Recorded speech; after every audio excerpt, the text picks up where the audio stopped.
Prot. Interviewer, Jerry Ertel. City and state, Lexington, Massachusetts. Country, United States of America. Language, English. My name is Jerry Ertel, E-R-T-E-L. I'm conducting an interview with Janina Prot in Lexington, Massachusetts, in the United States of America. Please state your name and spell it. My name is Janina Prot Wald. First name Janina, Janina. The last name Prot Wald. Your name at birth? Prot, Prot. Any other names? No. Any nicknames?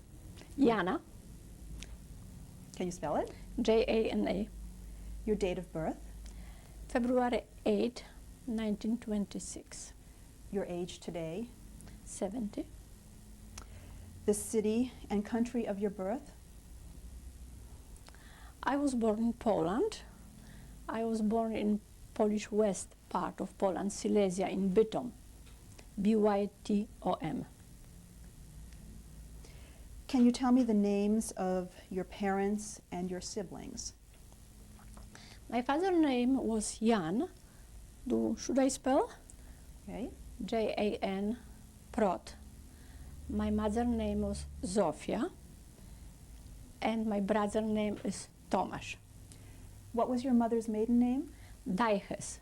D-E-I-C-H-E-S. I wonder if you could tell me what your family life was like before the war broke out in Poland.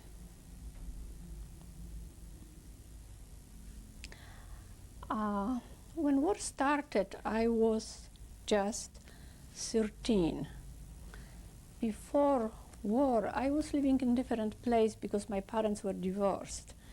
And for part-time, I stayed with my mother. For part-time, I stayed with my father. For 1 year, I was in boarding school. That it is difficult to say what place I stayed. Everything was near Warsaw, because Warsaw was a town when my father's family was living, and my mother was from Kraków. How old were you when they divorced? I was about 4 or 5 years old,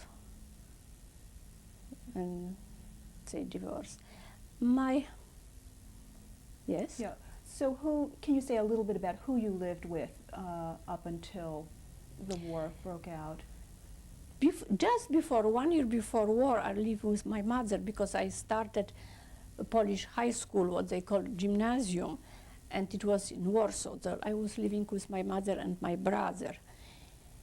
Before that, for some times, I was living with my father and his mother, my grandmother. Sometimes with my brother, sometimes my brother stayed with my mother. It's a very complicated family history, and I don't think so, how important it is. Can you say some about what they did for a living and what kind of lifestyle you had? Were you living in a city or in a rural area of Poland? My father was a director of the big Polish government factory of explosive materials in Pionki. It is near Radom. Altogether it's about 100 kilometers south from Warsaw. It was some kind of what they call high position in Poland. He was making quite, I think, enough money to support us. Look. And what can I say more? I don't remember very well when I was a small child and I stayed with my mother. I think it finished when I was about 4 years old, and then I was living mostly with my father. The house was run by his mother, and it was some servants and governess taking care of me. And I never went to school. They teach me at home, because it was some kind of country school in Pionki, and they feel that it is from academic point of view, not good enough. So I was teach at home. I was going to school only for 1 year just before the war. Okay. Was Pionki, was that a rural kind of area? It was rural area, but it was an enormous factory of all these different explosive and of guns and all this government factory. So this was a little different life. It was isolated and had this life of their own. It was a school for children and high school for children, and my father was going very frequently to Warsaw for some kind of business, and occasionally I was going with him. And then when I started high school, I had to, gymnasium, I had to move to Warsaw. Where was your mother during that time when you were younger? My mother spent some times with my brother near Krakow, and then she was in Laski, what is very close to Warsaw, about 10 kilometers from Warsaw, where is a convent, and mother had many friends in this convent, and she was working even there as running the garden. My mother finished biology in Krakow University after World War I, and then she had some knowledge of plants and how to organize all these things. You asked me before what was my father. My father finished Polytechnical School in Lviv, and before he part of school, he finished in Monachium in Germany. Can you describe what your religious life was like?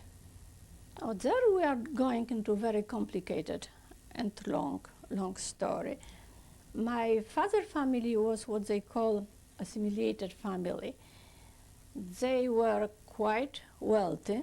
My grandfather, father of my father, had some kind of factory, whatever it was. They live in Warsaw in a big apartment.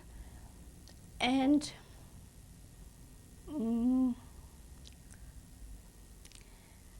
I don't think that they were religious in any religion. My grandparents, I don't think they were going to any synagogue. I cannot, of course I cannot remember before war, but after that they were not alive. I never asked anybody. I don't think that they keep any Jewish tradition. Were they Jewish by heritage, by birth? Yeah, they were Jewish, and my father was Jewish. My father's family name is Berliner Blau. The name was changed to Prot when he was in Polish Legiony, and in Polish what they call Polski Związek Strzelecki. I cannot translate this.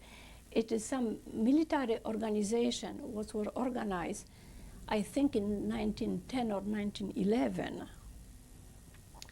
under the Piłsudski. And the goal was to fight for Polish independence. And from early, as a very young man, my father joined this organization. And then he was in Polish Legiony as a Polish officer during the First War. In Legiony, he changed his name. Why? It is a question. I think it is two reasons. One reason it was he probably didn't want to have some Jewish German name and a long name, Berliner Blau. It was very long. And second, he was from Warsaw, and the Polish Legion was formed in Krakow. So he was illegally in Krakow. Practically, he should be in the Russian army. So he was some kind of, as other people, deserter from the Russian army. And so many of these people, they changed names for shorter and for different name. And he changed name to Prot, what became our name since then. You ask about religion. Right. My father not only changed the name, but at some time, I really don't know very well when, changed religion. He converted to Catholicism. And in all this paper, what I have from about my father from Polish Army archives, what I took not so long ago, is my Polish name first, Jan Prot dash Berliner Blau, and then he changed to Jan Prot, and religion all time is Roman Catholic, nationality Polish. I think he probably changed on the beginning of the First War, but I really don't know it. And my mother changed also, so they converted long time before I was born. So I was born Catholic. I was baptized as well as my brother. I went to school and had some kind of education in religion. And I went to First Communion. Would probably some way save our life, because without this Catholic background, without my picture of the First Communion, I don't think that I will survive the war. And of course, for my brother, it was easier to survive not being circumcised. What did you know about your Jewish heritage growing up? I didn't know too much. I always had the feeling that we are different than the other people. But it was a mixture. It was a mixture because my parents were divorced. I was terribly ashamed when I was a child. Now it is different, that my parents are divorced, that I live with my father, where is your mother? Or vice versa. When I was living with my mother, where is my father? What is the strange situation? So this was one reason. Another reason, I always felt that something is different, that my parents don't go to any church, because they convert to Catholicism. They were Roman Catholic, but they didn't go to the church. Did you have contact with your grandparents on either side? Yes. I have sometimes, before they were divorced, and sometimes later too, I was seeing my maternal grandmother. She was from Kraków, and my mother family from Kraków, all these people, they never changed religion. They were Jewish. My grandmother was taking care of me, my paternal grandmother. She was simply not religious. She was not going to, she never converted to Catholicism. She was Jewish, but she was not religious, so she didn't go to any, and it was not any kind of, I didn't know anything about Jewish tradition or Jewish habits. I had the feeling that something is different, as I told you in the beginning.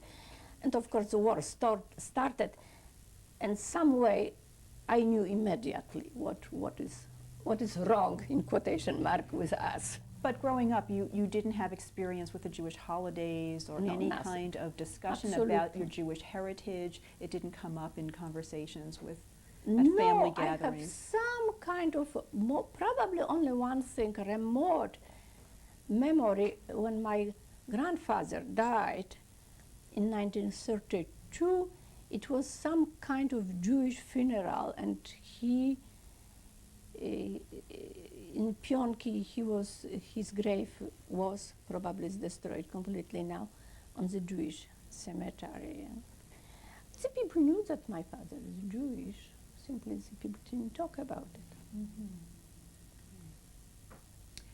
How did life change for you when Germany occupied Poland in 1939? Well, everything changed extremely rapidly, completely different. My father went to the army, to the front, as a Polish officer. He was major in the Polish army. He came back after Poland collapsed in October '39. He immediately had the feeling that he cannot stay in Poland for many reasons. And then he went through mountain in December '39 to Hungary, and then to France, and from France, I find this after the war, from France to England, and I never saw him again. What is the story, what I can tell later, why it's happened this way. So I stay with my mother and with my brother. And my mother had immediately the feeling that it's a very bad time, start for us. Other thing, also we stay without any money. My father didn't leave any money. He escaped from Poland, and we didn't have anything to buy bread almost. So in December 1939, we moved from Warsaw to Laski, what is, as I told before, 10 kilometers from Warsaw. And Can you spell Lasky? Laski, Just verbally. Laski. In Laski, it was a convent, and they were in the school for blind children. And my mother had many friends over there. It was I don't want to tell all the story about Laski, it will take too much time, but it was one of the small place in Poland for a very liberal and progressive Catholicism. They were a little bit different group than the other Polish, what we see, Polish Catholic or Polish clergy. And we move over there, we stay in very, very modest situation in one room. My mother tried to work a little bit in the garden, running the garden or running some vegetable garden. I started to do some small thing, working in the laundry or whatever it was possible. And then I tried very hardly not to lose my school. I tried to go with some other people. They teach me a little mathematics, somebody teach me French. I was reading as much as I can find. It was not too many books to be found. And it was very difficult time, but we had the feeling that the war finished soon and we survive 1 year, probably 2 years, and it will be better or everything will be back to normal, but it wasn't. And you were how old at that time? I was 13 and then 14. And you stayed in Lasky for how long? I stayed in Lasky until, it was quite a long time, until fall of 41. Yes, it was 41. I tried, yeah. And then I decided, I told my mother that I would like very much to go back to Warsaw, that it is horrible for me, that I am not doing anything and I am not going to school. I had a very strong feeling that I have to learn something, and it was horrible. It seems to be funny because of this horrible story about war, but mostly during this war, I was bored to death. It was horribly boring. It was nothing for me to do. It was not people in my age. And so my mother agreed, and I moved to Warsaw in the fall of 41, and I stayed with some friends of my mother for a short time, and I started to go to school. During the war, it was no high school in Poland. It was only elementary school. The German didn't allow Polish children to go to high school. But many schools function under the name of different vocational school. So my gymnasium was one of this kind of vocational school. It was school for gardener or something as that, but practically under this name, it was a normal high school education. And I was going to the school until it was closed. I don't remember very time when, probably in the end of 41 or beginning of 42, I don't remember. So you stayed with friends of your mother. These were non-Jewish friends in They were in Warsaw? non-Jewish friends. Of course, I think it is a time to tell right now, our birth certificate were changed. Even I had my true Roman Catholic birth certificate, I cannot use this because my mother's maiden name was Daihes, and this was not possible to have a name Daihes during the war. So my mother's maiden name was changed to Kossuth. Can you spell that? Yes, Kossuth. And Kossuth is a typical Hungarian name. Because the problem for us started just after the beginning of the war. We didn't look as a Polish children. We had dark hair, and dark eyes. And on the Polish street, we were looking Jewish. And it was extremely difficult to survive with this kind of look on the street, on the Polish town, because if not German, this Paul will approach you and tell you are Jewish, what are you doing here, why you are not in ghetto, give us some money, and so on and so on. So the birth certificate was changed, and I still use my false birth certificate.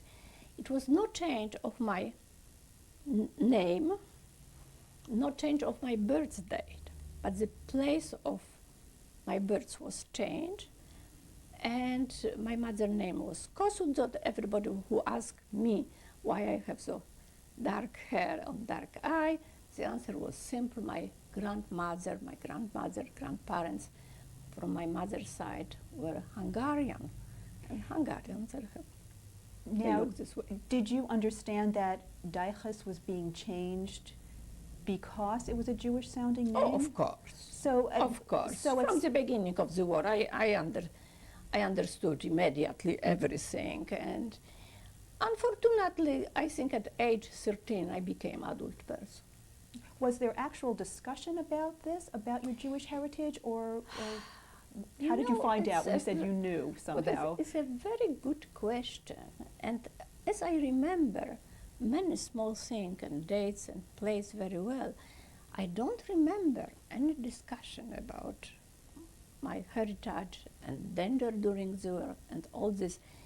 In some way, it started to be obvious. My mother feels that I know without any discussion that it was true. I knew. I don't remember any talking about it. And during all war, when it was much more complicated later, and we are completely separated, my mother in different place, I was in different, my brother was in different place, I never remember any discussion about it, any talking about it. Even the word Jew in Polish, Żyd, it was something taboo. It was something what we cannot go through our mouths. I don't know how to explain this better. But it was obvious, and I knew very well, of course, why it was changed, and I knew very well how dangerous it is. And I learned when the people ask me, but even the question, oh, you are a Jewish girl, what we are doing here, why you are not in ghetto? I learned very well to be very quiet, to even not make a face, to even not become, to look frightened. And to tell, well, of course I'm not Jewish, that's what we are talking about. They ask, why do you look this way? Well, if you want to really to know, my grandparents were Hungarian. Okay, I'm going to bring you back to Warsaw in To 1941, Warsaw, and you were with 1941. friends trying to go to high school.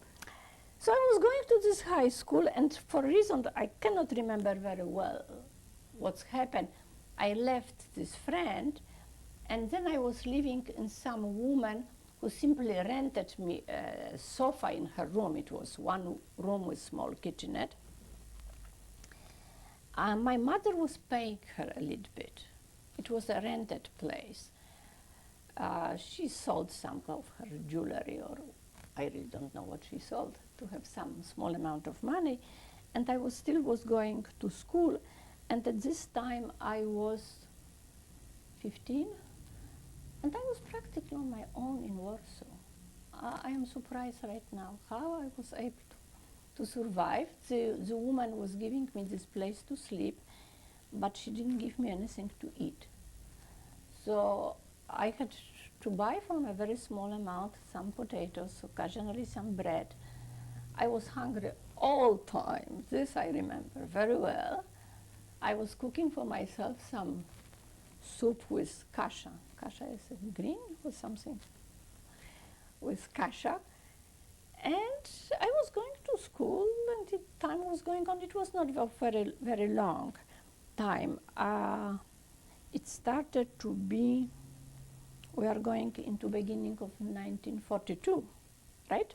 Did you say about what kind of a school it was? Because school It was a Polish gymnasium okay. on Żoliborz, and it was functioning under the name of School for a Gardener or something like that. It was closed, I think, in probably January 42, and then the schooling was organized on the simple group, what they call complete. It was a small groups of girls, because it was a gymnasium for girls.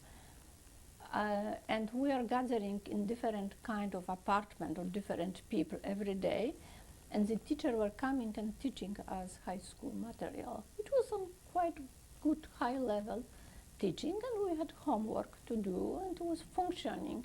It was of course illegal, but it was functioning this way.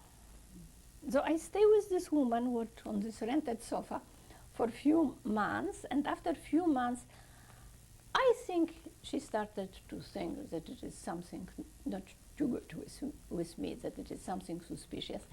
I think the neighbors probably started to ask her, what does it mean? Was this girl, Jewish-looking girl, who is living with you? What it is, and you know, it is dangerous. It's dangerous for everybody. The German will come, will shoot her, and you know how does the people. You expose everybody on the danger. And after a few months, she told me that I have to move out because some relatives are coming and she needs place for the relative, and I have to go. At this time, my mother was still in Lasky with my brother. In school, I became very friendly with my friend, and she's my friend until now. What is her name? Her name is Zofia Kielan. And I told her that I cannot finish school, I cannot finish gymnasium, because I don't have any place to stay. We're going to take a break to change tapes right now. Okay, right?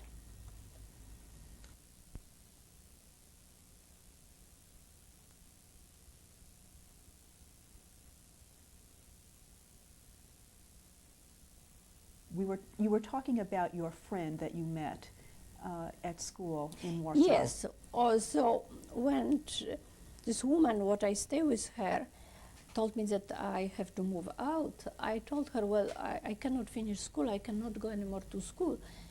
I have to go back to Lasky because I don't have any place to stay. And she said, well, I have to ask my parents.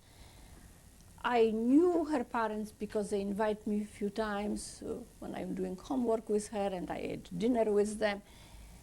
And the parents told me that how about I will move with them until I will finish school.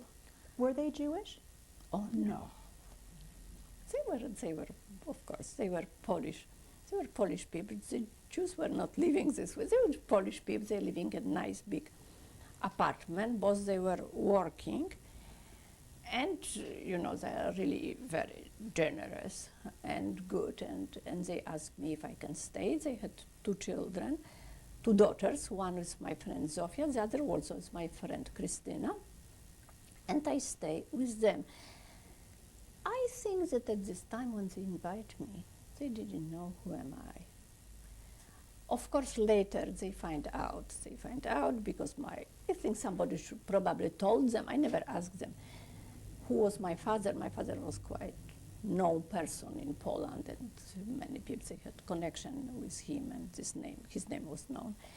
And also, of course, the neighbors and some relatives that are started, what does it mean, why you have one more child, daughter, question mark, at home, and why she has so black hair, why she looks Jewish. It was the same all over, and they are very courageous. They never told me to move out. They were not frightened.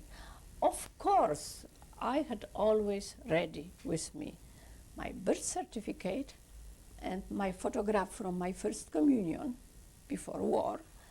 So some way I was able to prove that I am not Jewish.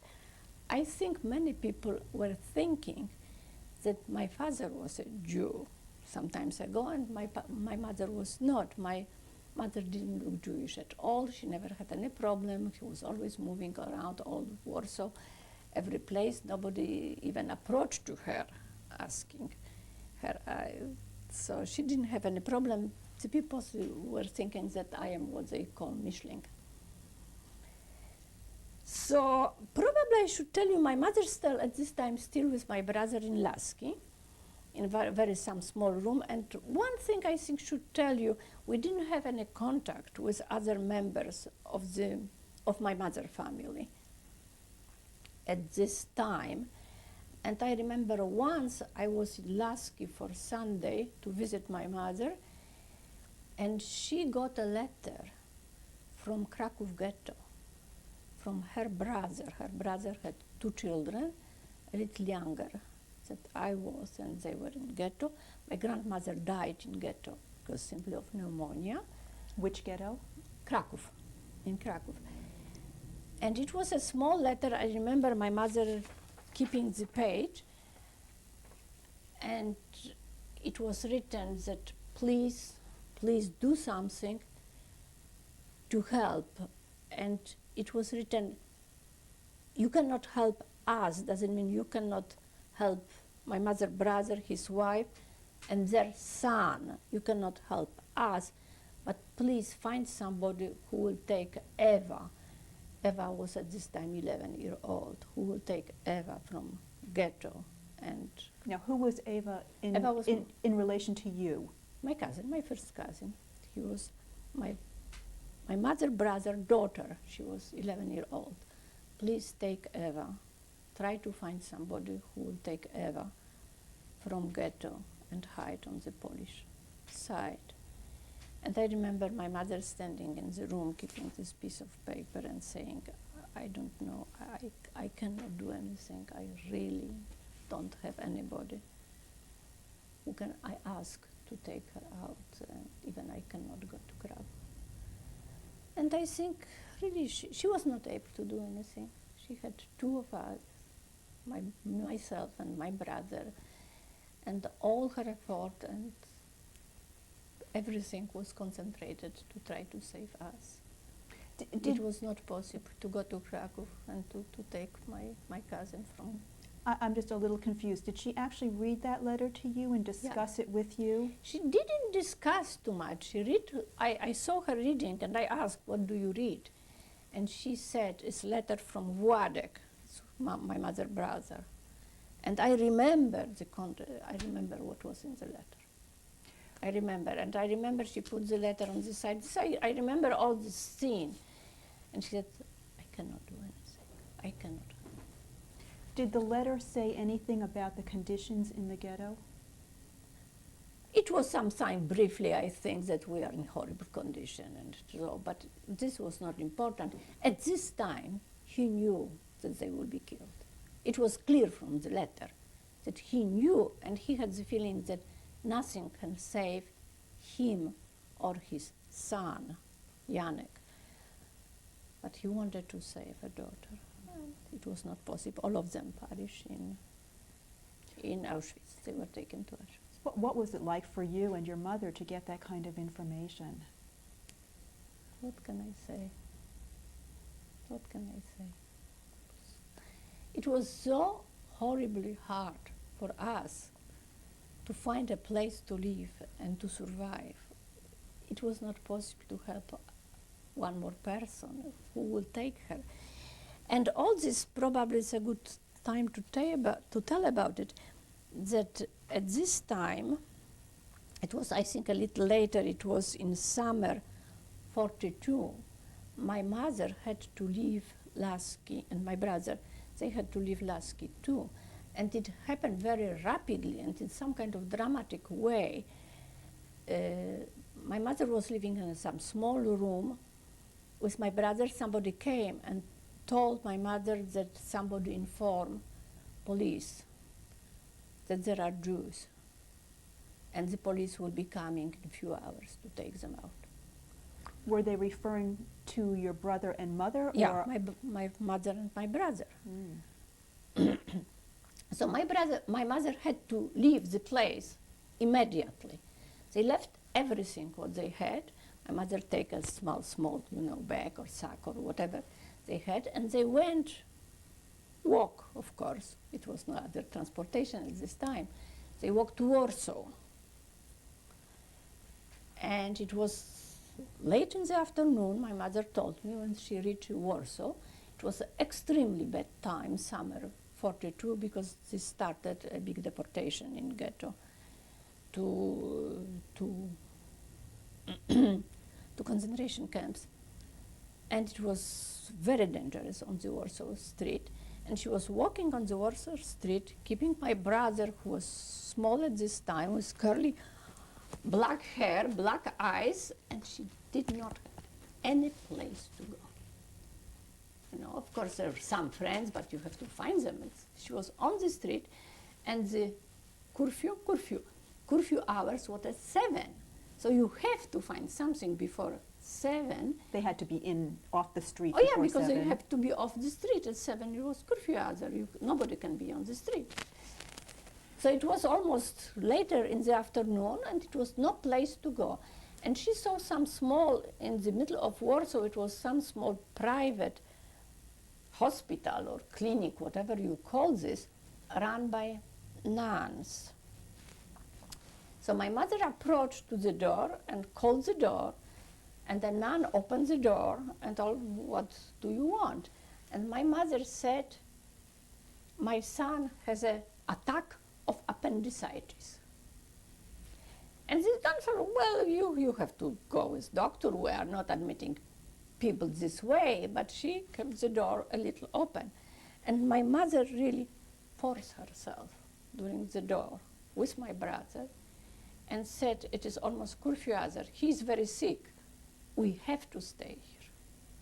And she sit in the room.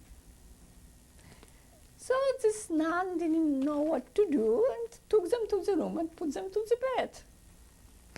And the next day she left my brother in bed as having severe appendicitis and went to Warsaw and find some old friends, her friends from school.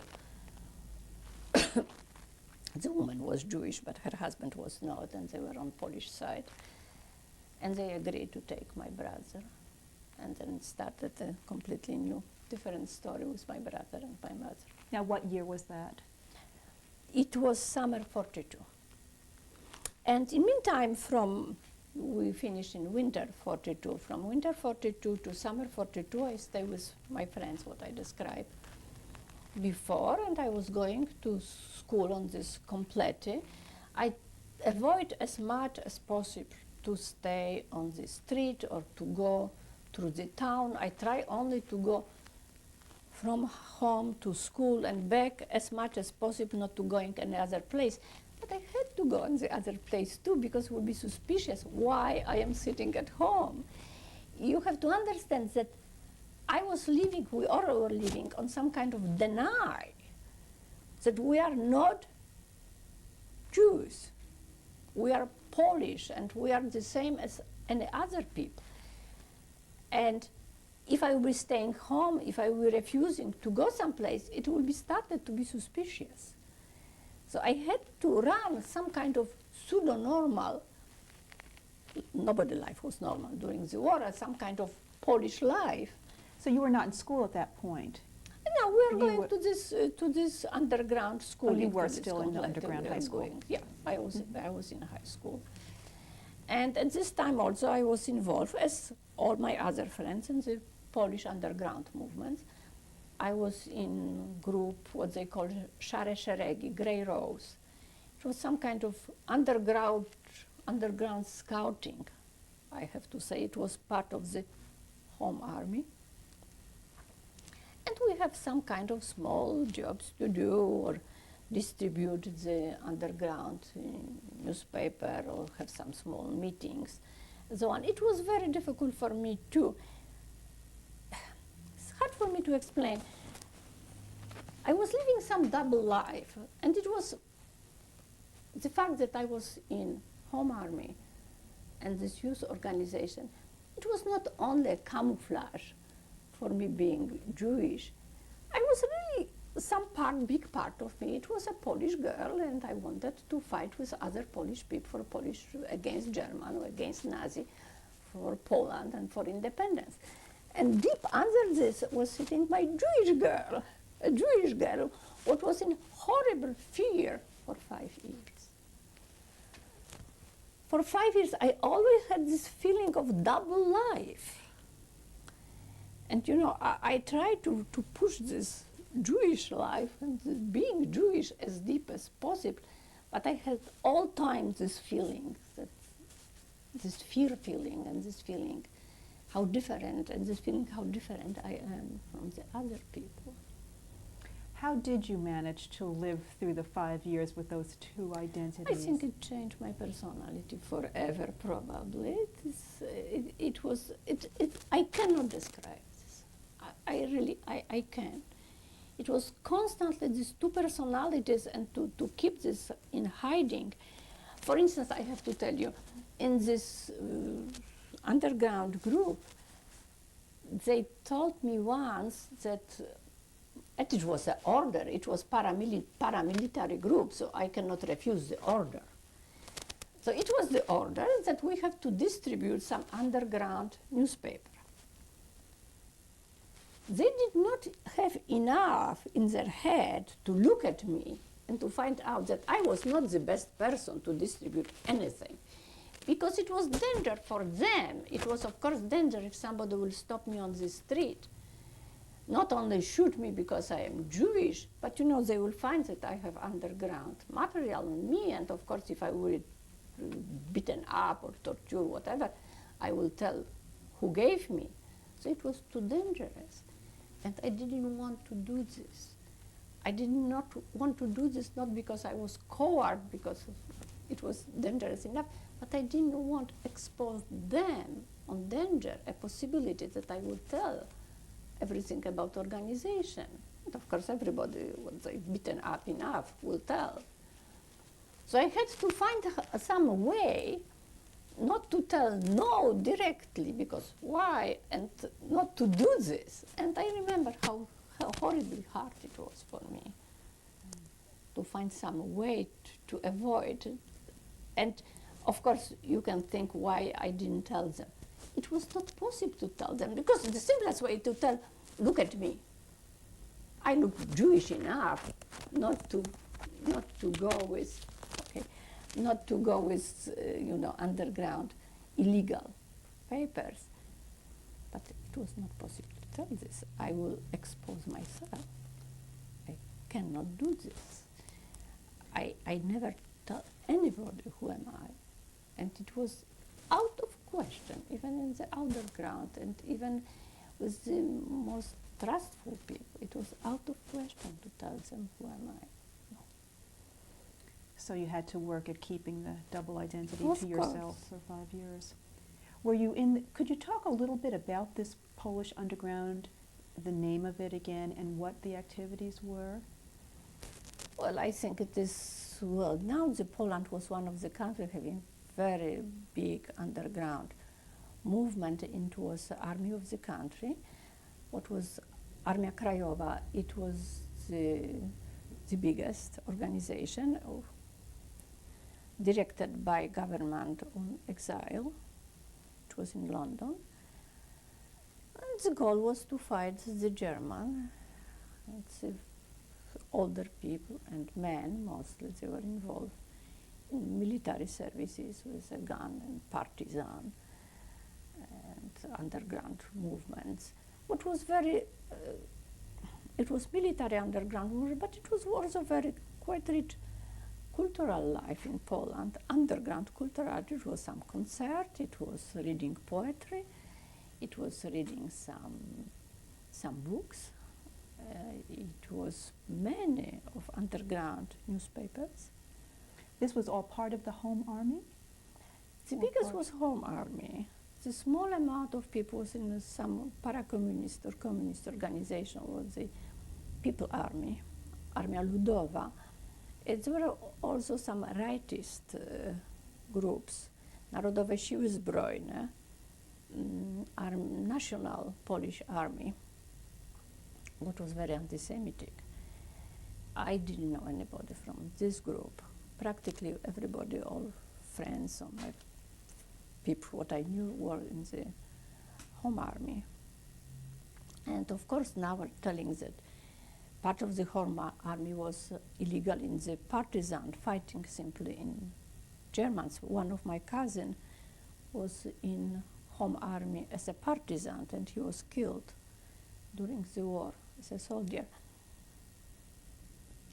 The people, there's plenty of talk now about how anti-Semitic it was, or they were killing Jews, or they were killing Jews in partisans.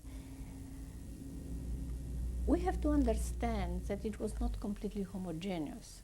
There were different people and different groups and subgroups. Probably Home Army was a little different on the east part of the Poland. This part were taken under the Soviet in '39, and it was a little different in area of Warsaw or Krakow. I don't remember personally any kind of anti-Semitic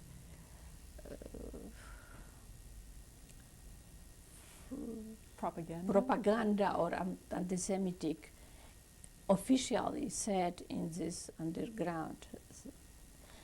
But for instance, many times in the people that I stay with them, different people, I heard many times when it was Warsaw ghetto uprising, and even before when they were taking people to concentration camp, this sentence, "Oh, it's good that the Germans are doing dirty work for us." Does it mean they're killing Jews? It was very common, I have to say. I'm sorry, didn't It hear was you. very common. Common. It was very common. I heard this many times myself. The general attitude of the people that I stay with them in the underground movement, it was simply, we didn't talk about it. It was indifferent. It was something what was going on the side. The goal for us, it was to fight German for Polish independence. And the old Jewish problem, it was something going someplace, and who pay attention? Were you aware, though, of the ghettos and what was going on in terms of Jews being deported out of the major cities? Yes. First of all, of course, I knew about ghetto because I was living in north part of Warsaw. So going to Warsaw Center, you have to cross first on the beginning, before there was a wall on both sides. You have to cross ghetto with streetcar. And I remember going on the streetcar. I remember seeing ghetto street and people, and this I also remember. I was probably at this time 14, 15.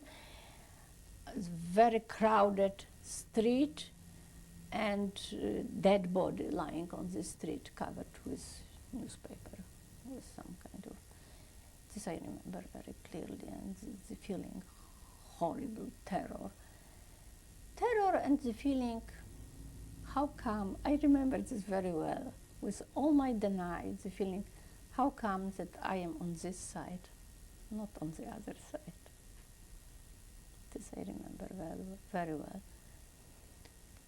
And once, I was taken to ghetto once. I don't know if it is important, it's a small story. It was before ghetto was completely closed, because they closed later ghetto and nobody was able to come into or out. Before it was some kind of exchange. Certainly many Polish people, they have Ausweis, what they call, to go to ghetto. They were able to go through Waha into ghetto because there were some factories. And it was a big money for them. Of course, not the money what they're making in factories, but the money because they smuggled, thank you. They smuggled food. And they exchanged food for gold, jewelry, whatever the more rich people had in ghetto, bringing back money. And it was, I think in 41, probably, I don't remember when it was, I was changing the streetcar, and very stupidly I decided to change streetcar. Just it was a small place to change before ghetto walls. before door to this ghetto opening, Wacha, what they call. And I left one streetcar and waiting for the other. And the Polish policeman approached me. And he said, "You are Jewish." I didn't know. "Oh, no," he said, I see. It's enough to look at you. You are Jewish." And he took me to the ghetto. And it was, I remember, as some kind of big room, and there were sitting people, what they catch them outside of ghetto, and they put them back, or I don't know, they punish them. And the people, this policeman approached to me with some other policemen, and they told me, "Tell me where there are your parents. Your parents has to be in ghetto. Why are you running out of the ghetto?" and so on. It was a time when I didn't have yet my kenkarta, my documents, because I was not yet 16. The documents were given when we were 16. I was 15 at this time. And I didn't have any practically documents with me, except I had some kind of small note or small document from Catholic Church before war. I don't remember. I think that I went for the lesson or something, or I went to communion. I don't remember very well, but I had something on me, and I showed to this policeman, and I told him how it is possible that I was in Catholic in the church before war, and it's altogether it's a mistake, and please, I would like to go back. And he looked at me and told him, "Can you take a pray in Catholic pray?" I thought, "Well, of course I can tell all the praise what you want," and I really knew them very well. "And if you want, I will tell you Ojcze Nasz and Zdrowaś Maria," just typical Roman Catholic praise. And he even didn't listen anymore, look on this paper, thought, "Okay, go away." And he kicked me out. So it is only one time that I was really inside ghetto. Never happened again. Of course, we knew going back to summer 42, right? Mm-hmm. Of course, we knew what is going on. Nobody believed the people are going to, at this time, concentration camp to be immediately killed. No. We are thinking that will be very bad. We knew that it is horrible situation in ghetto, that the people are dying on hunger, on typhoid fever, they were shot. We knew this. But nobody at this time believed they are going directly to the gas chamber. And it sounds like you knew about some of your relatives from that letter in Krakow. I knew that they would be taken to the concentration camp. But at this time, we didn't know that it was not well known that Did the letter come later than 42? No, the letter came in 42, and it was written that they will be taken to the concentration camp. So I'm a little confused, because you said at one point that you didn't know that they existed, and now you're saying that your relatives in Krakow knew that they knew would they die. They will die. It was clear from the letter. They may not have known. I don't you don't know how what knew. way they were shooting people, as you know, from Schindler's List. Enough they were shooting people, not only take them to the gas chambers, and many people die from hunger and for different they shooting people on the street. But gas chamber, it was something what we find out later. I think it was general. The people didn't know what is going on in the concentration camps. Okay, why don't we go back to 1942, where so you were? we are going back to summer 1942. I finished, I had one more year to finish high school. But the people that I stay with them, my friends, they decided, I think, that it is too dangerous to keep me any longer. They had the feeling that it would be much better if I will go out some other place, and they arranged for me. They arranged for me a place not very far from Warsaw, about 100 kilometers. It was a big school for peasant girls. They finished, I think, mostly 4 class of elementary or 6 class for elementary school, and they were going to the school for 2 years to learn how to take care of the garden or cows and some kind of vocational school for peasant girls. And it was in some remote place. It was not German or the place. Big building, and I stay over there, and I suppose I should work in the garden and on the kitchen, whatever it was necessary to do some physical work. I should do this. And I was how old I was? I was 16. And you went alone? Oh, of course, I went alone. I even didn't know very well where is my brother at this time. Or your mother? My mother was working with some people in Warsaw, some kind of governess or maid or whatever, taking care of somebody, staying with somebody's house. And my brother, what I found out later, was in this boarding school for Polish orphans. Where was that? In Warsaw. Everything was in Warsaw. But I went to this vocational school, and I stay over there. I try to work in the garden. I try to be useful. It didn't work too well. I never worked as a physical worker. I was not extremely strong. I remember how terribly was difficult for me, for instance, to wash everything, to wash my clothes and to wash my bed sheets and to keep decently clean everything. And I was lost and I was hungry. It was not too much food. There were some food what they're giving us, but the other girls, they had extra food from their homes, and of course I did not. We're going to have to stop now to Okay. change tapes.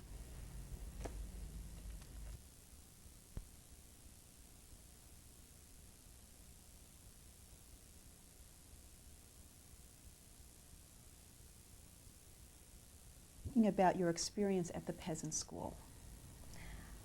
Well, it was nothing especially interesting, if I can remember. I feel very lonely and very out of place. It was not even books to read. I was some kind of between despair and bored at the same time. It was nothing for me to do. I didn't work physically, never in my life before. So it was a hard time. And in the end of the fall of 42, I got hepatitis over there, and I was really very sick. I remember lying in bed with very high fever. I was yellow as an orange, a lemon. I feel very poorly. And later, I think I understand now what's happened. I had very bad depression. I was unable to do anything, physically or mentally. I remember sitting in the corner of the room and wanted to be left alone. And it was for quite a long time. The people were very surprised what is going on, why I don't want to go to work, and they feel that I'm very lazy, that I don't want to work. I was absolutely unable to do anything. It was some other girl, she was not Jewish, but she was some kind of orphanage. She was from the Polish educated people too, and we were quite friendly. I think she came much later. And she got typhoid fever over there. And she stayed in a small room, and I offered that I will take care of her. So for about 2 weeks, I stayed with her with some small room. I was depressed. She was very sick with high fever. It didn't bother me too much, if I remember. And I was very happy because they are giving us some food, both of us, and she was unable to eat, so I ate my portion and her too. And then they took her to the hospital. She was so sick that she was unable to stay any longer. And I think she died. As I know, she was my age, about 16. And this finished quite rapidly, everything, because I remember that once I wanted to take water from the well, and I went outside, and as mostly I tried to look very well organized and clean, and my long black hair was always taken to the back and combed. I was feeling so poorly and so depressed and so down. So I went for this water uncombed with my long hair hanging. And just some German or policeman came around, I don't know clearly who, And then he called, or he went by to the director of the school, and he told, how come that you keep a Jew over there? The director, oh, what are you talking about? We don't have any Jews. Oh, I just saw a Jewish girl with long black hair taking water. This was the end. He came to me and he told that I have to leave the school immediately. Even I had all my papers and a beautiful picture from our first communion and everything. I had at this time, I had my kankarta, so I have legal document, Polish under occupation. No, he told, I cannot stay any longer, I have to go. So I went back to Warsaw, and the people, my friend, parents of my friends, they took me again. It was, I think it was December 42. So I lost, and I started to go back to school. And it was last year of high school. We went to these underground groups of high school. I lost all this half a year when I was in the country, on the country. But with help of my friend Zosia, she helped me with mathematics and other things. With Polish, I didn't have so much problem. I always was reading a lot, so it was easy for me to catch up. And I went back to the previous situation. I finished high school in May 1943. And what I was doing, yes. And through my mother or through other people, I even cannot tell right now how it was organized, I went to the same kind of house for Polish orphans as my brothers stay, but only in different place. Of course, they will never keep siblings in the same place, Jewish siblings in the same place. So I went to the place near Warsaw. It was a suburb of Warsaw. Wait, just to clarify, they wouldn't because of danger of keeping them together? Of course, okay. They will never keep Jewish people together. They will spread them, one person here, other person there, to melt them with general population. It was dangerous to keep the families together. So I went over there, and it was some kind of job. I was taking care of younger children that I am. They were not much too young that I am, but I was employer. Of course, I was not paid employer, but I was very happy that I was able to stay over there. It was some remote house in the small forest, and we didn't see German over there. We didn't see anybody, and I don't think that for a few months what I stay over there, I went even once to Warsaw. I stay over there. And it was okay, but it was a many partisan group around. And the partisan, what was some of them, partisan group was a true partisan soldier in the army fighting or trying to fight or teaching young people how to fight. Some of them, they were simply bandits. And it started to be too dangerous to keep all this house with children because the bandits were coming and taking all food and everything what they can find. And I think it was in November or December of 43, they closed this house. They transferred all these children to other houses in not so remote place because it was safer. And the class was closed, and I lost my job. So for 1 month, I went again back to my friends in Warsaw. I don't remember what I was doing through this 1 month. But in January 44, we are right now, January 44, also I think through some friends, I don't know how it was organized, I was admitted to the Warsaw School of Nursing. And it was very good for me, and it was much easier than any other time because I was able to work over there and to go to school, but also they have small rooms as a boarding rooms. And it was very modest. It was very small room with 4 beds. The beds was practically teaching each other. But they were giving something to eat, not too much. And they were give some uniforms. And I felt much safer being. Was nursing something you wanted to do, or did you end No, up I there wanted to go because- to medical school. I knew all my life that I will go to medical school and I will be, but you know, medical school was not available for me at this time. So I wanted to nursing home. It was one small funny story what I can tell you. The director of the school, very some kind of stiff and very severe woman. I think she knew who am I. I had very strong feeling that she knew. And all these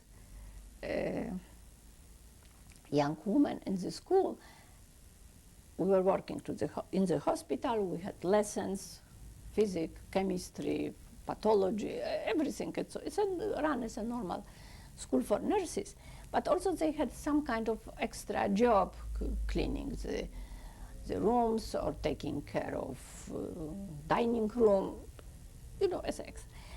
I had a job taking care of the chapel. So every morning it was, of course, Catholic. Everything in Poland was Catholic. It was a chapel, it was a priest, and every morning it was a mass. It was a mass every morning. So I had to get up early in the morning, go for mass, help the priest to be dressed, and to help him during a mass. The woman can do part of this, not the same as the man. And I was the chief of the chapel. And what are you suggesting about your job? I think that the director felt that I will be the safer having this job, what was so obvious that I am Catholic, because I had to tell during the mass, I have to answer the priest how to run the mass, and I can tell you right now, I don't think that we're in Latin, how to do it. It's a special name for the people. Unfortunately, I don't know the name in English, these people helping. And also, when the priest was going with First Communion to the sick people in the hospital, I was the one helping, going before and making who is going and showing the priest, because the priest cannot talk, and so on. Briefly, I had some kind of job related with this, and I have very strong feeling that she knew what she was doing. Do you remember the name of this woman? I think that was Mrs. Romanovich. And it was, for sure, it was one more Jewish girl, what I recognized immediately in the school. Of course, we never talk about it, but it was clear for me that. And do you remember the name of the school, the nursing school? Warszawska Szkoła Pielęgniarska, the Warsaw School for Nursing, under the name of Florence Nightingale. It was very military, almost like school. It was has everything to be at time, even it was the war and very difficult situation. We didn't have, of course, the people don't have medications, they didn't have dressing, they didn't have this and that. We had to behave extremely professionally. We have very strong, it was very strong attitude, very, for instance, if the sick people in the hospital, somebody had a little more food and asked us, take a piece of cake or take a fruit, what can happen? So absolutely no. We had no thank you. It was very, very, very well run, I have to tell you. Extremely well run. I learned quite a lot over there, not only about medicine and how to do nursing, but it was useful for me in medical school, but some kind of general ethics and attitude. I think it was very, very well done. But everything happened, everything finished in August 1944. School finished in... No, the school didn't finish, but my life was school finished because it was the beginning of Warsaw Uprising. It started Warsaw Uprising, and I, being in the underground, I had to go to my unit as a soldier. And I became a soldier for 2 months during the Warsaw Uprising. What did that involve?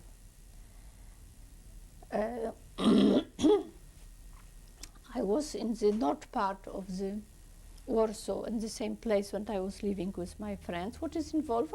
I was simply a part of the army group. I went with the army because I have some experience in nursing. I knew how to do injection, or I knew how to do dressing and this kind, how to recognize who is more wounded or less wounded. I was what they call patrolova, leader of the Red Cross group, let's call it this way. It was a group of 5 girls, young women, and I was a leader. And we were stay in the army, and we are going for wounded and to help people and to bring them to the hospital. It was all big story about Warsaw Uprising, and I don't think that we have time and possibility to go into it. It was for 2 months. Do you want to say 1 or 2 sentences about what happened during the uprising? The uprising was finished all Warsaw was completely destroyed. It was about 250,000 people killed. It was 1,000 very young people killed as soldiers. All this best part of young Polish, what they call intelligentsia, young Polish educated people, were killed or they were taken to the camps after the Warsaw Uprising collapsed. And I always have very strong feeling that if all these people would not be killed, all this Polish history after the war, it would be different than it was. So this was an attempt to fight the Germans? It was, well, basically it was an attempt to fight the German, but it was also some political background about it. At this time, the Soviet army was moving. When the Warsaw Uprising started, the Soviet army was on the east part of Warsaw, on Poland, about no more than 50 kilometers. And it was the feeling that the capital of the Warsaw should be taken from German into the Polish hands, not to be liberated by Soviet army. As you know, it's political story. It was many difficulties between Poles and Soviet army behavior when they came to Poland in '39 and taking many Poles to Siberia and to the Soviet concentration camp and so on and so on. It was no reason to go into this story. So the political background was also to fight Germans, also to take the capital and to show that we don't need to be liberated by Soviet army, you liberated ourselves. Of course, the Soviet army command, and Stalin, they understood this quite well, and they stopped the offensive. They stopped. And the moment when the Warsaw Uprising started, they didn't want to help. In September, they went on the other side of river, of the Vistula. We were on the right side, and the Soviet army takes the left side of the river and the left side of the part of the town, what was much smaller part. And they were standing there and looking how all the army was killed and how all the town was turned into ruins. Our good friends. So you lost a lot of friends, people that you knew? A lot of friends. It was, we never had the feeling that we will survive this. It was horribly bad, it was killing. On the very end of September, the Germans were coming, killing absolutely everybody. Soldiers, women, children, civils, everybody was killed. On the some very, very end, the Polish army signed what they call capitulation. And it was the agreement that the soldiers will be taken as a soldiers to the soldiers' camps, to the military camps. But mostly they were taken to the concentration camps. They took us too, but they took me and my friend and some other people. We were taken not as a soldiers, but with other part of the people. Because on the end everything was, mixed up. Everybody was shooting, killing, and collapsing, and bombs were all over, And they were taken. We walked to the west part of Warsaw, to Wola, and then from there we were taken to the camp in Pruszków. Can you spell that? Pruszków? Yeah. I have to write to spell, I think. Pruszkw.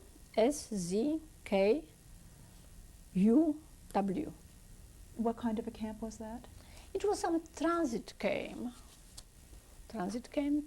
camp. Mostly, part of the people, they able to work and they were stronger.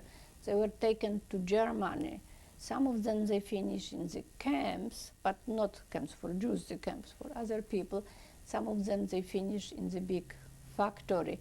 The Germany, on the end of the war, they need to work. They need people to work. Some people, they feel that they are unable to work, simply they were taking them to the Polish countryside. They stop on the small remote place and they ask the people to go away, whatever. The people have anything, mostly they have some small suitcase or backpack or something. Many of them, they were with small children, old people, some of them disabled. And they simply, they went and somebody wants to take them. What did you do in that camp? They took us to these wagons, to the train, and they were open. I said, for couples, they were open, no roof. And the train was going slowly, and on this town were going through the station very slowly. And it was dark, it was after sunset, and we jumped from the train. You and your friend? And my friend. And, well, it was curfew hour when we jumped. It was at night, and we didn't have anything even to offer anybody, and it was completely drunk railroad serviceman. And we asked him, can you take us for a night? And he was so drunk that, okay, go with me, why not? And we went to some small house. I remember wife was very unhappy seeing us. We were covered with, what? Lice? With lice. I'm very hungry. And she looked at me, you can stay for a night on the floor. We are very happy that we can stay in a warm place on the floor. And she even gave us a piece of bread. And we stay until morning. And in the morning, my friend reminds that her parents had some friends over there, and she was able to, we went there, she was able to find them. They had the other refugee, what they called them, from Warsaw, but they took us too. And we stayed in not too bad conditions. They were, I think, generous. They gave us something to eat and some clothes. And what year is it now? It was October 1944. And you're how old? 18? I was 18. 18. I was 18. I was sick. I had very high fever when in Pruszków, in camp, and all this jumping from the train and staying with these people. I have some foggy memory about this. I had high fever and I probably had pneumonia. And so I cannot remember very clearly, but I stayed with them until probably November, when my mother finds that I survived the Warsaw Uprising. She was near Kraków with my brother, also taken by this train for refugee, for the people from Warsaw. All people were taken from Warsaw. I don't know if you know about it. Warsaw was completely empty, and what was not completely destroyed during the Warsaw Uprising, it was blown up by Germans. They put mines and they blow up everything. So all town was completely destroyed, completely flat. Where were people sent? To the younger people were taken to the Germany, to factories to work, and the rest of population was simply taken to the Polish countryside, and they stay if they can stay. So you were saying your mother found you. How did she By learn some where you friends, were? by the people were looking all over the place. They sent letters, and I cannot tell you clearly how it's happened. But she heard through some friends and the friends what I stay with that I am over there, and she came and she take me to Krakow. And the last days of war I spent in Krakow working. I was a nurse almost. I feel that I am very good medical knowledge after this half a year. And I got a job as some nurse in the place for refugee, disabled and sick people, refugees from Warsaw. Because some of them, if they were sick and disabled, the Germans shoot them on the place.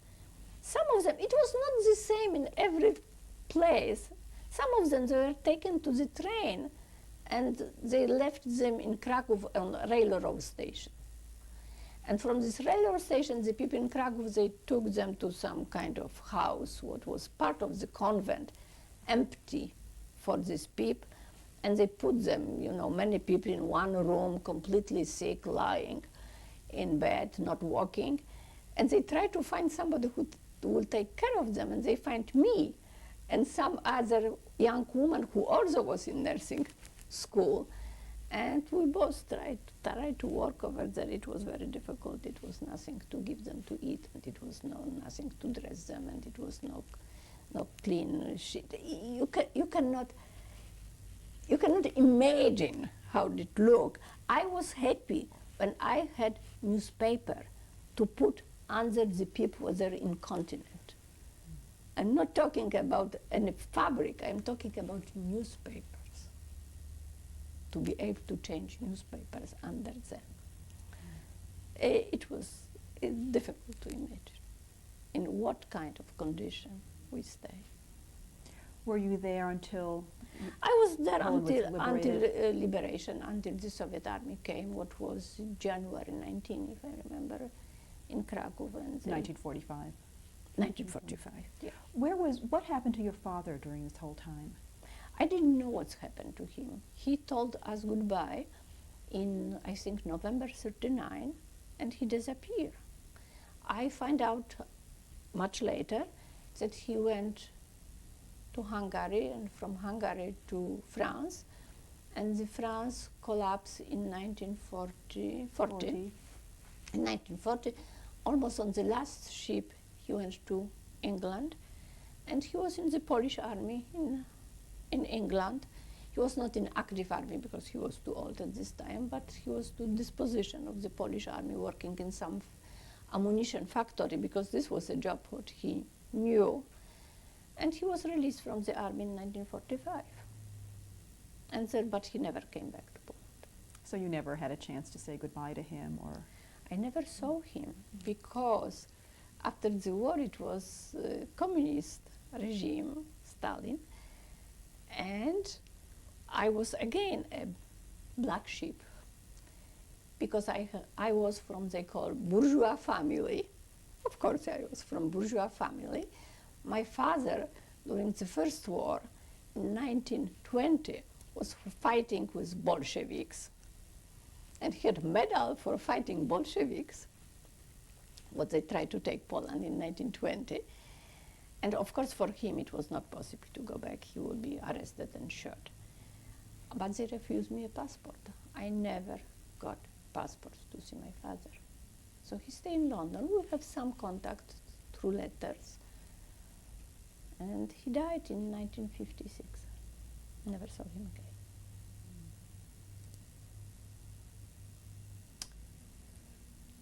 What happened after liberation in Poland for you and your mother and brother? For a while, we stayed in Krakow. I immediately tried to be admitted to medical school. I always knew that I want to be a physician. They didn't want to admit me because I did not have formal papers that I finished high school. And of course I didn't have papers, because how? I didn't have anything. I have my Ken card, that's all what I save. Everything was destroyed during the war, all family pictures. So a few things, what by miracle was saved. The rest, everything was completely destroyed. So I went back to school for nurses in Krakow, what is similar school and in Warsaw. I have some kind of foggy memories for this time because all time I tried not to be in nursing school, but I tried to be admitted to medical school. I remember mostly but I stayed for a few months. And then we decided we did not have any place to live in Krakow. It was a very bad situation. In apartment, we didn't know anybody. Of course, my family, my Krakow family was not existing anymore. And we decided to move to west part of Poland, what was the part of Germany before, during and before war, and now it was a part of Poland. We decided to move to Wrocław, what is Breslau, in Germany. It was much easier because they took off German and they resettled them, settlements, they sent them to Germany. So it was not so difficult to have apartment or even small house in Breslau, and they opened medical school there. Are we off? We're going to need to stop to change tapes. Now? Okay.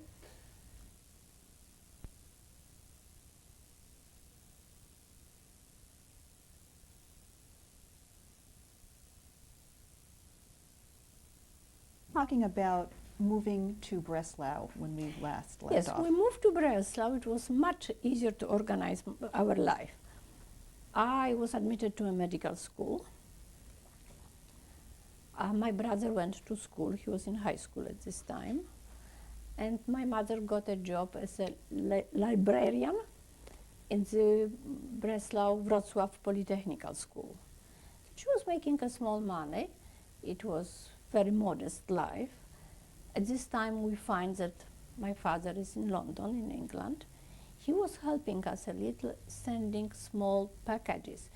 He did not have too much money to send us big money too, but he sent us small packages, mostly with some kind of military clothes from British Army, what was probably given to the people of a very big sale.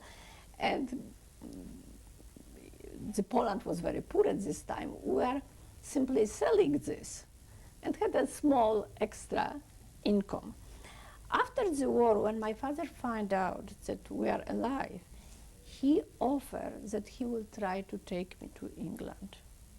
But he was talking on the writing, if I remember, not talking, writing, everything was in letters. He offered only to take me.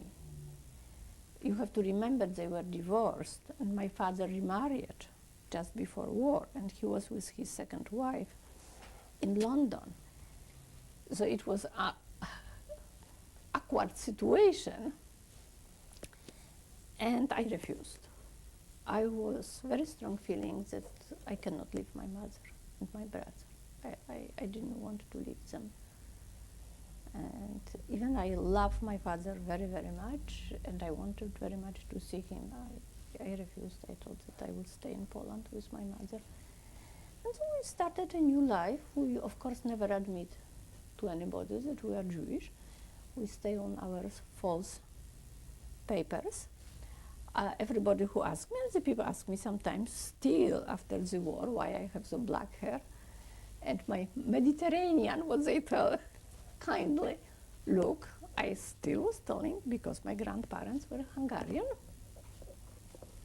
So it was still an issue after the war? Oh yes, Poland is an anti-Semitic country, as you know. After the war, just after the war, you know the history, it was a pogroms, the more known as the pogrom in Kielce, what was horrible. I remember when it's happened, a horrible influence on my mother. I think my mother at this time decided that no more, she will not tell anybody that she is a Jewish, that anybody is Jewish. We finish with this. We were still hiding. Well, how did you know about the pogroms? It was new pogrom in Kielce, it was all new papers, you know, everybody knew. And then we knew that some Jewish people coming back to the countryside, trying to take their property, their cow or hut, they were killed. It was very well known. It was still banned, what they call banned, in the illegal, some kind of movements in the forest, and they were killing communists, they were killing Jews, and they were very dangerous time. It is the history, you know, it's plenty. About 2,000 people were killed at this time. And this was in part why your mother decided to I think it was a maintain part the Catholicism. of this part of, we adjusted to the situation. We lost all family practically, my mother's family. And we decided that we are Poles and we are Catholic and we stay in Poland, and I finished medical school. We didn't talk about it. And really in Breslau, we didn't know anybody from before war. The people didn't know this. Just to backtrack, you said you lost family. Are you saying that your mother's family, many people died in concentration camps or in the ghettos? Yes. My mother's oldest brother, when the war started, was in Lviv, what is on part of Soviet Union. And he was taken to Siberia by Soviets and died from hunger over there. He has two sons, what they stay in government gubernia on the German side. And I don't know what they are doing during the war. We don't have any, but they were killed in Warsaw Ghetto uprising. In Warsaw Ghetto, my other brother, he, his wife, and two children were killed in Auschwitz. My mother's youngest brother perished someplace with his wife. We don't know when, and we don't know what's happened. I think they are hiding on the Polish side, and somebody informed German. We don't know, simply. Okay. So majority of people simply did not survive the war. On my father's side, the family was much smaller. Part of them that survived, we didn't have very close contact with them. So briefly, we stay in Breslau, in Wrocław, and we started our new life, and I finished medical school. What was a small thing, it was funny. I met my future husband in medical school. We are in the same grade in medical school.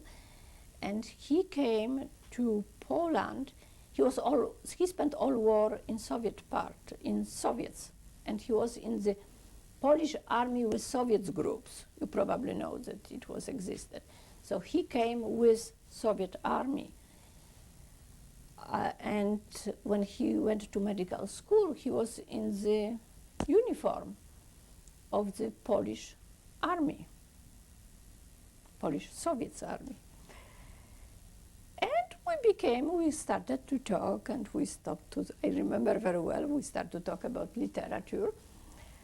And he was well educated, he was very bright. And some days after, we knew each other a little bit, he asked me, "Are you Jewish?"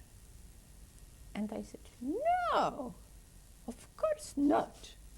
It was to this extent that it was, as I told myself and all my family, that to the end of ours, the fog of war was still with us.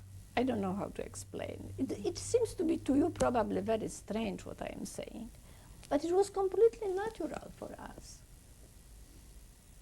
Still deny and deny and deny. I'm not sure what you're saying. The fear that you had during the war of being yeah, Jewish stayed with you? Stay with us. Okay. Still with us. So I finished medical school in 1951. I married. When did you get married? 56. Then I had children. My daughter was born in 1958, and my son was born in 1964. Can you give their names? Yes, my daughter's name is Anna, my son is Janek, as my father. And I accepted some way that I will stay in Poland. Because my husband was Jewish, I stopped to hide all his friends, and they knew that I am Jewish at this time, but we never talk about it. We never talk about Holocaust. We never talk about the war. What was it like for you to marry a Jewish man? I think his Jewishness was not very important for me. My mother was unhappy that I married a Jewish man. Right? Yeah, and she told me, you should never do this. We are not going back to this story. Some way I was probably glad. I had the feeling that it is important part of my life, being Jewish at this time, and having a Jewish man, a Jewish husband. I think it was okay. We didn't talk too much about it, and life was going on. My husband was a communist. He was not religious in any kind of religion. He grew up as a Jewish boy, I am sure. He had bar mitzvah and everything. But it was not important for him. His family, everybody was killed in Auschwitz, except his sister. She survived Auschwitz and she's still alive. She's living in Montreal, and we're quite good friends with her. The rest was killed. His parents were killed, and all the family, everybody was killed. And when I decided, you wanted to know when I decided to immigrate? Well, I guess to backtrack a little, I wonder what life was like a little bit in Poland, just again in terms of whether there was continued anti-Semitism, whether you raised your children Jewish there, and what it was like for them. I never told my children that we are Jewish. I did not feel comfortable to tell them this. They didn't know. We had many Jewish friends. We are living between what we call Polish-Jewish intelligentsia. My husband was unusually bright and intelligent person. He had some later higher position in Poland. He was scientific director of the Polish Neuropsychiatric Institute. He was very respected, and the people liked him. He had thousands of friends. We had very, what they call, open house. Many people was coming, going, leaving, staying for night, eating. You know, it was constant turmoil and disorganization, but we both like this. We both like this way. The friends were, many of them were Polish Jews. Many of them, they were Polish.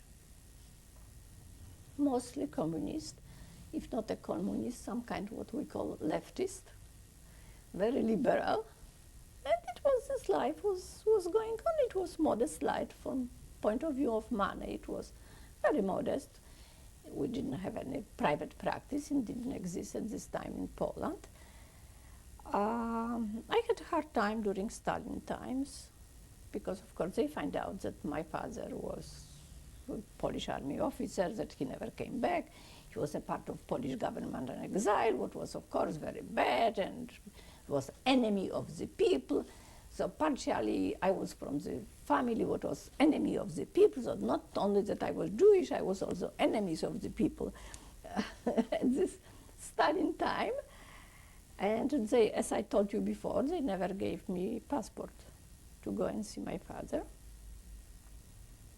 And my father died in 1956.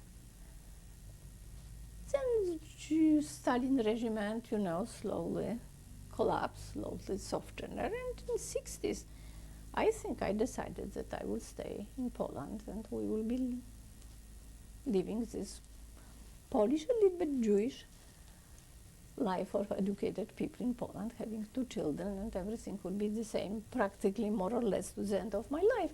And everything finished in 1968. In 1968, it was a big wave of the anti-Semitism in the Polish government. And many Jews, or Polish Jews simply, were pushed to leave the country. They opened the border, they gave the people, they took from the people this Polish citizenship. They gave them what they call nonsense passport. the passport of the people not having any citizenship. They allow them to leave the country. And with this wave of anti-Semitism, I don't know how to tell, rapidly, everything in me came back. All the war, everything what I saw during the war, everything what I survived, probably was not so much horror what I survived, but all this hiding, all this fear during the war. And then in the Poland, I feel that it is my country, just this big wave of anti-Semitism, and I started to think the same way as I was thinking during the war. And as I told my friends, somebody asked me, and I decided that I have to go, that I cannot stay any longer, that I cannot tolerate any Polish anti-Semitism, I cannot tolerate all this situation, all this atmosphere, and I told my husband that I will be leaving, I don't want. And I think the biggest problem we were divorced later with my husband, the biggest problem between my husband and myself was that he was really unable to understand me. He spent all war in Soviet Union. And even he lost all his family. It's very different to know about something and to survive something. It's very, very different. And he was unable to understand my feeling. He was unable to understand this enormous, how to say, wave, this enormous feeling what was suppressed in me, deeply, deeply pushed down. And then in '68, everything came back. What was it that was suppressed that came up again? Exactly. This feeling of persecuted, of being persecuted, the fear and feeling of persecuted, and fear of being different, and feeling that I hate the anti-Semite and I hate all Poles. Immediately I had the feeling, I hate all of them. Why? Just to clarify, no, it's just interesting because your husband was Jewish, and he wasn't able to share those kinds of feelings with you? He understand, of course, intellectually. He was unable to understand emotionally. It's very, my brother said, you were sick. I was not sick. I had one thing. I will leave this country with my children. Whatever I will go, to Antarctica, I will go. I am not staying here alone 1 second. You were afraid that something could happen to you and your children? No. It's hard for me to understand. It was not a fear of something concrete that somebody will come and shoot. No, as during the war. I started to feel so different. I started to hate everything around. I simply didn't want to be over there any longer. It was not a fear, it was a feeling, I have enough. I don't want to be with you anymore. I have enough. I saw enough during the war. You have to understand, probably we can set time to that my relationship with Poles and Poland are very complicated and very difficult. During the war, of course, without help of some Polish people, it was very difficult to survive. We need some help here and there, some help to organize false paper, as I told. But we are also, our direct fear was not of Germans. Our direct fear was on the other pole, what they will inform German about us. The Germans were unable to recognize the Jewish people as I was, or my family, on the street. Of course, they knew Jewish people was there, in traditional clothes or have bird and, how do you call Sideburns. Yeah, sidewalks. So, of course, and the German, let's clear this, they were the German killing the people. So indirectly, of course, the German was the biggest danger, But everyday danger, it was the neighbors, it was the people blackmailing people on the street. It was the people that they can recognize you, who you are, or the people that they tell the German or the Polish police, what was a Polish police, what would inform the German. And in '68, I started, I remember all this immediately, all this what you push in subconscious, right? And I had the feeling that I have to go. Whatever my husband thinks, whatever he wants, I told him if he wants to stay, he will stay. I will go with my children. And some of my friends, they asked me why I want so much to go.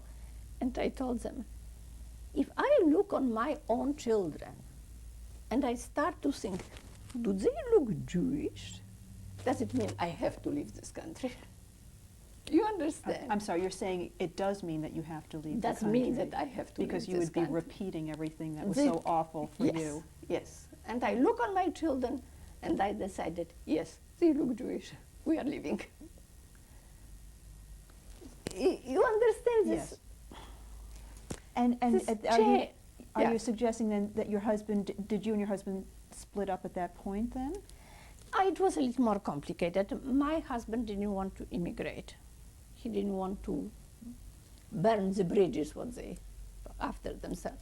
So after many fought, what I will not talk about it, it's not very important, and many family fight and so on, he got invitation as a visiting professor to United States for 1 year. And we left, all our family, we left. He, myself, both my children, and my mother. We went to United States, but it was not immigration, it was visiting visa.